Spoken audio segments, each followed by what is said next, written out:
Good morning seventh class. आपने अब तक पाठ 4 ऊष्मा में यह जाना कि ऊष्मा क्या है, तापमान क्या है, तापमान मापने की युक्तियां क्या हैं, उनके इस्तेमाल को कैसे करना चाहिए, उनके इस्तेमाल से पहले क्या सावधानी बरतनी चाहिए। पर आज हम एक बहुत ही इंपॉर्टेंट टॉपिक के बारे में बात करेंगे। वह है ऊष्मा स्थानांतरण की विधियां या हीट ट्रांसफर। ऊष्मा कैसे स्थानांतरित होती है, इसके लिए सबसे पहले मैं आपसे क्वेश्चन पूछना चाहती हूँ।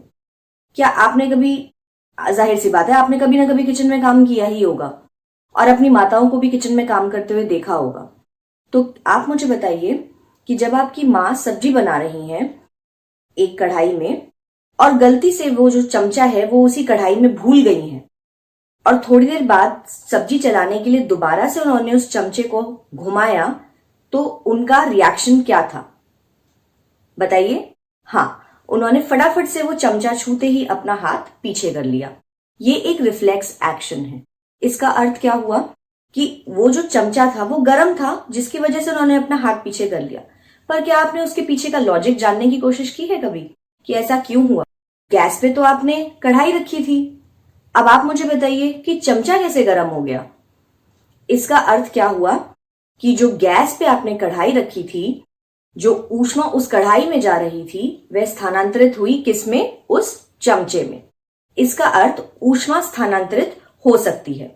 और ये इसके लिए एक इंपॉर्टेंट बात और जाननी है हमें, वो क्या कि ऊष्मा हमेशा स्थानांतरित होती है एक गर्म वस्तु से एक ठंडी वस्तु की ओर। ऊष्मा स्थानांतरण की मेनली 3 विधियां होती हैं। कौन कौन सी? पहली चालन, दूसरी संवहन और तीसरी विकिरण। इंग्लिश में इन्हें हम क्या कहते हैं? Conduction, convection, radiation. चालन की विधि अगर मैं कहूं आपसे तो पदार्थों में, ठोस पदार्थों में इस्तेमाल होती है ऊष्मा स्थानांतरण के लिए। द्रव और गैस संवहन विधि द्वारा अपनी ऊष्मा की स्थानांतरण की विधि कंटिन्यू करते हैं। रेडिएशन या विकिरण विधि में किसी माध्यम की आवश्यकता नहीं होती है और ये एक बहुत ही इंपॉर्टेंट फिनोमिना है जो आप साइंस और ज्योग्राफी दोनों में पढ़ते हैं।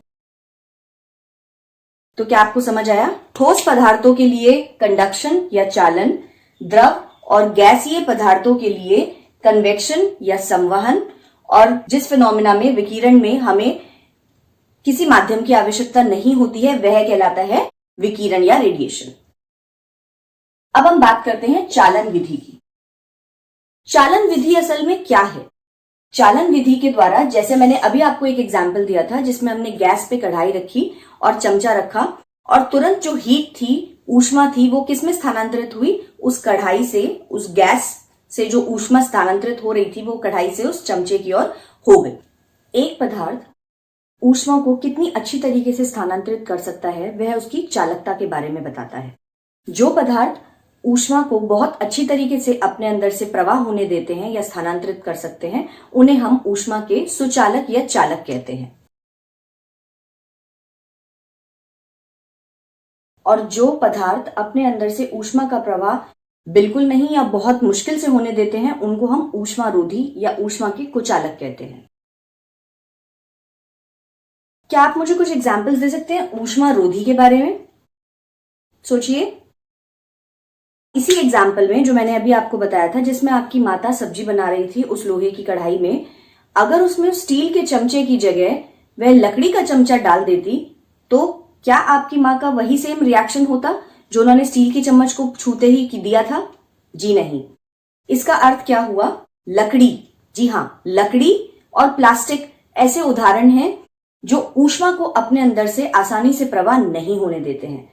उसका अर्थ क्या हुआ? अब मेरे हाथ में ये पेंसिल है और अगर मैं इसको एक एंड से गर्म करूं, ये लकड़ी से बनी हुई है, तो क्या मेरे को दूसरे एंड पे मेरे उंगली तक उस ऊष्मा का आभास होगा? नहीं। इसका अर्थ लकड़ी या प्लास्टिक ऊष्मा रोधी सब्सटेंस है। इसी के विपरीत अभी जिसका मैंने आपको एग्जाम्पल दिया था, एल्यूमिनियम, स्टील, लोहा, तांबा, ये सभी अपने अंदर से ऊष्मा को बहुत अच्छी तरीके से प्रवाह होने देते हैं, तुरंत गर्म हो जाते हैं और एक एंड से दूसरे एंड तक हीट जो है वो ट्रांसफर हो जाती है। इसका अर्थ वो ऊष्मा के सुचालक हैं।